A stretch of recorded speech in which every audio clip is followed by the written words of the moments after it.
Друзья, ужасная погода в Ейске. И вообще в Ейском районе.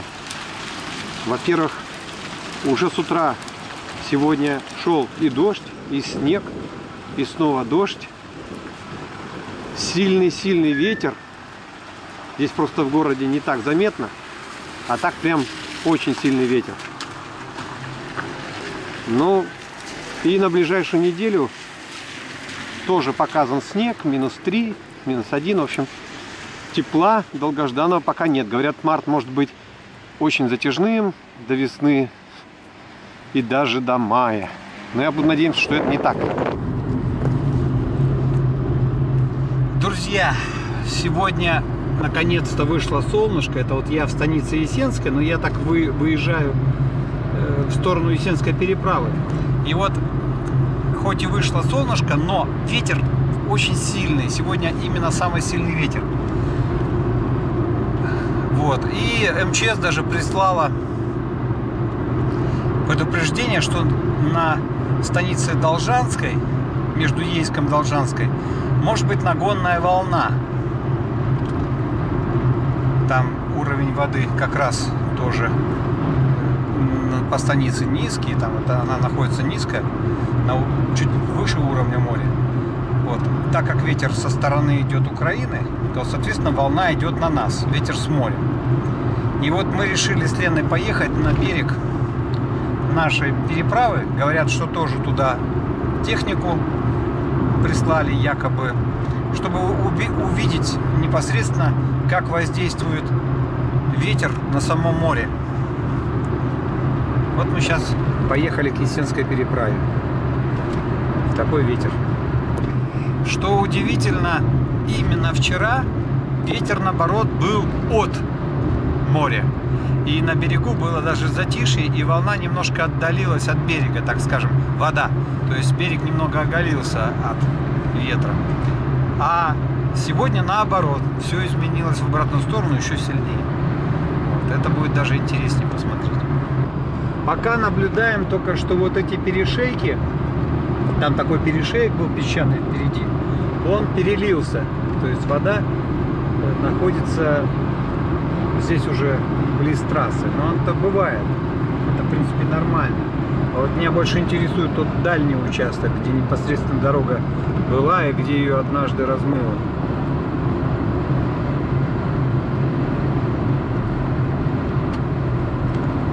Сейчас опять пойдет эта грунтовка, которую никто не делает. Копатель. Приехал копать. Тут копатели копают, думают, это золото тут есть. Как однажды мне сказали, что я здесь золото пошел искать. Вот. Море, как говорится, беснуется, бушует чуть-чуть. Волна накатывается, но я не вижу такого прям сильного подъема воды. Но когда здесь проезжали в сильные ветра, говорят, так бьется, что даже бросает воду на трассу. Вот эту дорогу постоянно 300 метров несчастных грейдируют, но асфальтом до сих пор не положили. То есть это вот как будто, вот видите, сырое, да? Дорога пошла сырая. Это вот именно что волна, видать, все-таки отбивается от камней и перелетает вот сюда, на дорогу. Поэтому грунт сырой. Вот нагонная волна тогда и Есенскую переправу немножко вначале потрепала. Вот впереди я тоже вижу размытые участки дороги. Здесь тоже, видать, вода перехлестывает. Вот. И поэтому тут вот сырая дорога. То есть вот мы сейчас смотрим, да, пока ничего такого серьезного нет. Видите? Вода, она бьет по камням.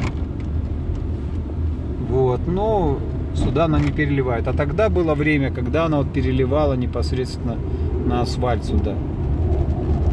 Самолеты летают, слышно там.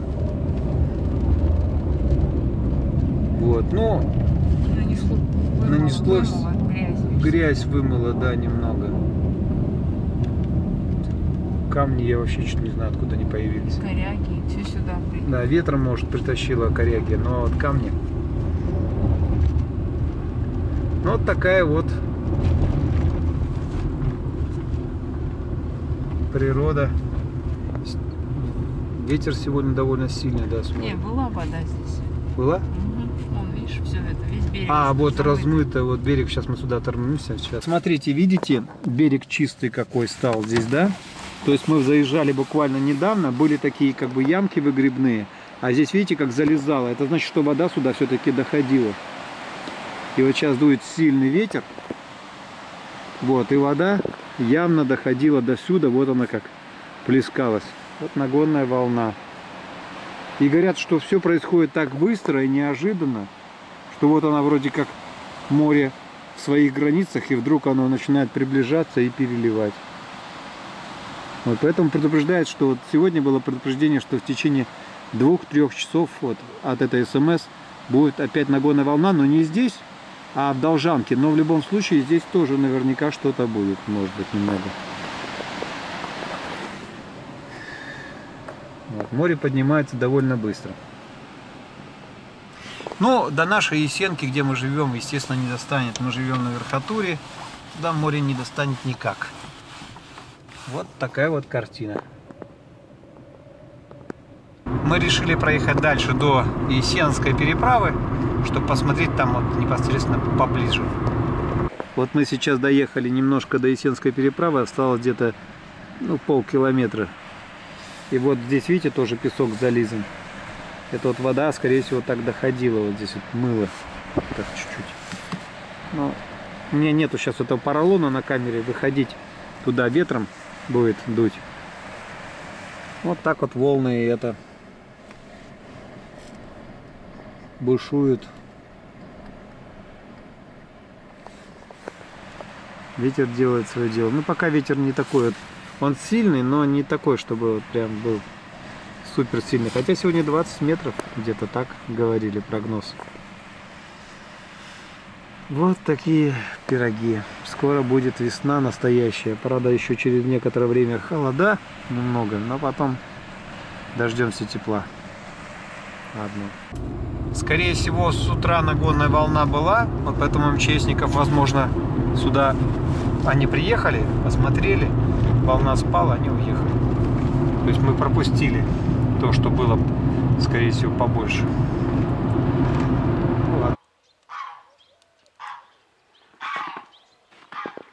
С Новым годом, друзья! 22 марта. Вот тебе и не будет снега. Ну, хотя бы ветра нет. И то слава богу.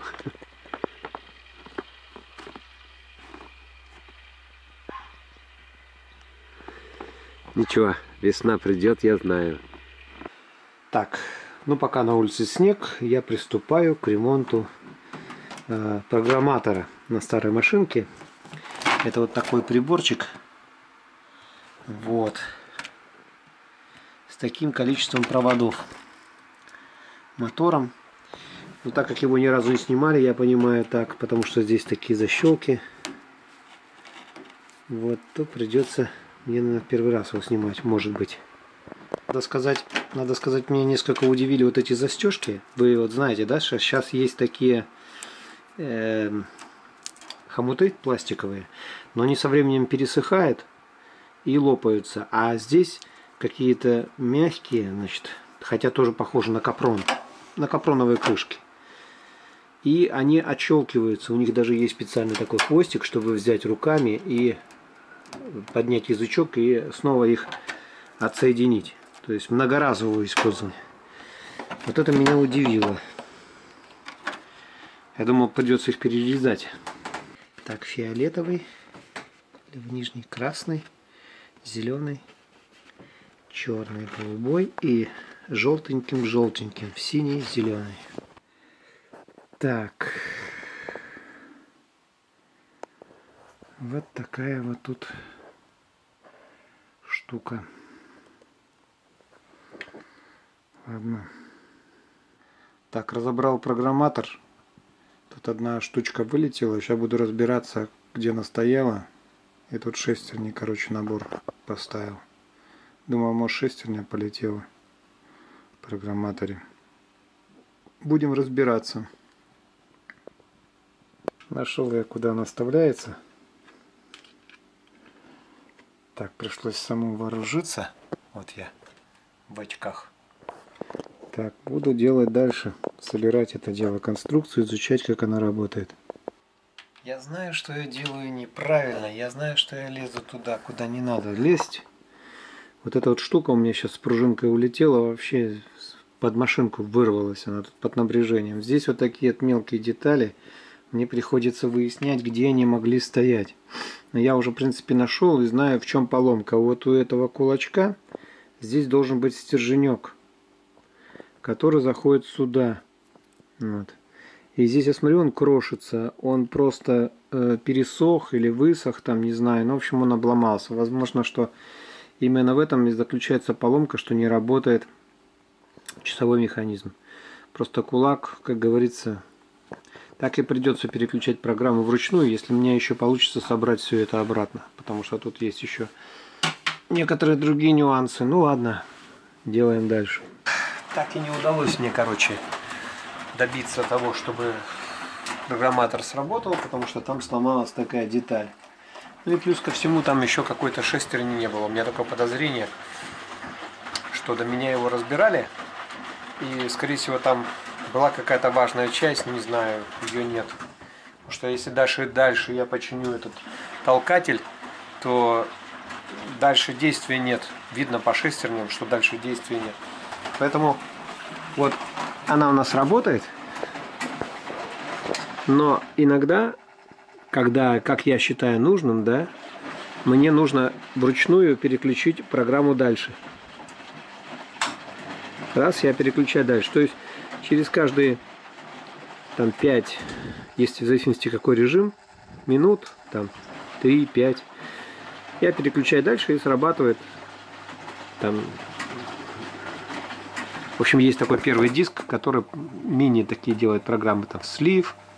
Сейчас слив пошел, то есть он работает. А основной переключатель шестеренчатый с датчиком не работает. Ну ладно, зато стирает. А вот после обеда того же дня, когда выпал снег, 22 марта. Снега нет. Растаял, вот где тень, там это еще остался. Сейчас солнце, конечно, там не растопит, возможно. Где-то 0 градусов, плюс 2. Ветер просто помогает, и солнце яркое. Оно где стоишь на солнце, там это тепло. Я тут дырку сверлю, так как ветер сильный. Сетку поднимает. Мне надо сейчас здесь поставить такую же. Вот стоит уже палка, акация. И упор сделать, а то куры сюда проходят. А гуси у нас тут живут. Вот такая вот погода. Надо сказать, что земля наполнилась червяками. Стоит только копнуть, и сразу же это червей несколько дождевых. Вот весна. Ветер сегодня тоже холодный такой ветер. Так-то вроде уже скоро должно быть теплее. Ветер. Вот, домашние работы выполнены. Что я хочу еще сказать? Еще у нас появился один житель в селе Есенки. Но пока он сейчас еще не живет. Но месяца через 2 уже приедет к себе домой сюда. Вот. Так что потихонечку люди будут обживаться. Огородами заниматься. Фрукты выращивать. В общем, жить. Ладно. Пока все. Около парка заинтересовался вот этим деревом. Вот. На платан похоже. Вот так же вот без коры практически всегда. Бывает такое. Это около нашего ДК. Но вот к концу дня немножко потеплело. Можно даже вот иногда прогуляться. Ветер пригасает к концу дня. Ничего, ничего, скоро тепло.